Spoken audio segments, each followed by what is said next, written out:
पालघरच्या डहाणूतील कथित लवजिहाद प्रकरण आरोपीला पालघर पोलिसांनी अटक केली। गुजरातच्या भरूच येथून अटक केल्याची माहिती आहे। आरोपीला 6 दिवसांची पोलीस कोठडी सुनावण्यात आली। 19 जूनपर्यंत आरोपीला पोलीस कोठडी सुनावण्यात आलेली आहे।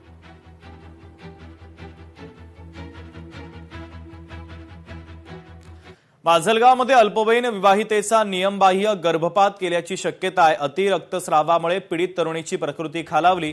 वैद्यकीय अधिकाऱ्यांनी पुढील उपचारासाठी शासकीय रुग्णालयामध्ये तिला पाठवलंय। मात्र संबंधित तरुणी रुग्णालयामध्ये दाखलच झाली नसल्याचं उघड झालं। पीडित तरुणीचा शोध घेण्यासाठी प्रशासनाच्या वतीने संबंधित यंत्रणांना सूचना देण्यात आल्या। गंभीर प्रकरणामुळे आरोग्य विभागाच्या कार्यपद्धतीवरच आता अनेक सवाल उपस्थित केले जात आहेत। ग्रामीण रुग्णालयामध्ये एका 17.5 वर्षाच्या मागासवर्गीय मुलीचा ऑपरेशन करण्याचा प्रयत्न झालेला आहे। खरं तर 17.5 वर्ष अल्पवयीन मुलीचं ऑपरेशन करत असताना अनेक नियम आहेत। लहान मुलगी, अल्पवयीन मुलगी आज मरण यातना भोगते। तिचा रक्तस्राव चालू होता आणि अशा रक्तस्राव चालू करण्याचं पाप मला वाटतंय माजलगावच्या डॉक्टरांनी केलं आणि त्या डॉक्टरांना शिक्षा झाली पाहिजे।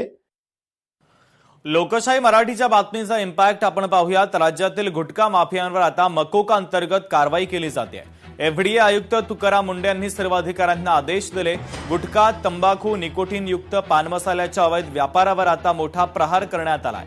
केवळ विक्रेतेच नव्हे तर उत्पादक, पुरवठादार, वाहतूकदारांवर देखील आता कारवाई केली जाते। संघटित नेटवर्क, गोदाम चालक आणि घाऊक विक्रेते देखील आता रडारवर आहे। प्रत्येक जिल्ह्यामध्ये मकोका प्रकरणांची स्वतंत्र नोंद ठेवली जाणार असून सर्व दोषींवर कारवाई होईल असं तुकाराम मुंढे यांनी म्हटलंय। आमचे काही अधिकारी सामील असल्याचा आरोप माजी अधिकारी दोषी असला तरी गय करणार नाही असं देखील तुकाराम मुंढे यांनी म्हटलेलं आहे। ज्या ज्या ठिकाणी हे मोर दॅन वन्स एखाद्या ह्याच्यामध्ये ट्रेड करणारा व्यक्ती, संस्था, आस्थापना असेल त्यांच्याविरुद्ध कंपल्सरी मोका इन्व्होक करायची ही ऑर्डर आहे। आपण मी जे सांगितलंय की दोज हू आर रिस्पॉन्सिबल त्यांच्यावरती आपण कारवाई करणार। कुणी असू द्या, ते माझे अधिकारी होऊ शकतात, इन्व्हॉल्व जर असतील तर दुसरे कुणी असू शकतात। त्याच्यामध्ये आमचे काही अधिकारी इन्व्हॉल्व आहेत असं खूप ॲलिगेशन होतात, कंप्लेन येतात, आम्ही त्या व्हेरीफाय करतो। पुढच्या काही दिवसामध्ये असे काही अधिकाऱ्यांचं इन्व्हॉल्वमेंट आहे किंवा नाही याच्याबद्दलचे इन्व्हेस्टिगेशन आमच्याकडे सध्या चालू आहे। त्याच्यातून जे रिझल्ट येतील ते आपल्यापर्यंत येतीलच। ठाण्यातील टीडीआर प्रकरण वन विभाग सुप्रीम कोर्टामध्ये जायला तयार आहे। मात्र विधी आणि न्याय विभागाच्या मंजुरीच्या प्रतीक्षेत आहे। डी दायाभाई अँड कंपनी मालकाशी संपर्क करण्याचा प्रयत्न, इतर कुठलीही प्रक्रिया देण्यास कंपनीकडनं प्रतिक्रिया देण्याची तयारी नाहीये। तर याचा आढावा घेतलाय आमचे प्रतिनिधी मनीष गांगुर्डे यांनी। पाहूयात। टीडीआर संदर्भात वन विभाग हा सर्वोच्च न्यायालयात याचिका दाखल करणार आहे। पण मात्र ही याचिका दाखल करण्यासाठी जी पूर्व परवानगी लागते ती विधी व न्याय विभागाची, पण मात्र ही परवानगी वन विभागाला मिळत नाही आणि त्यामुळेच कुठेतरी टीडीआरचं जे प्रकरण आहे ठाण्यातलं ते सध्या वादाच्या भोवऱ्यात सापडलेलं आपल्याला बघायला मिळत आहे।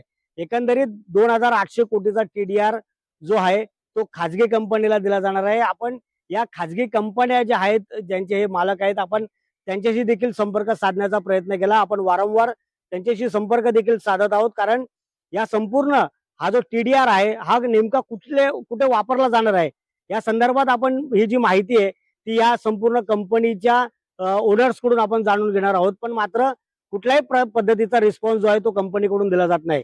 इतका मोठा टीडीआर जो आहे तो महापालिका हा एका खाजगी कंपनीला देणार आहे। एकंदरीत या संपूर्ण प्रकरणामध्ये कोणीही बोलायला तयार नाहीत, ना मालक कंपनीचे बोलायला तयार नाहीत, ना इतर अधिकारी बोलायला तयार नाहीत। त्यामुळेच कुठेतरी संशयाची धुरा जी आहे ही या टीडीआर संदर्भात मोठ्या प्रमाणात बळावते।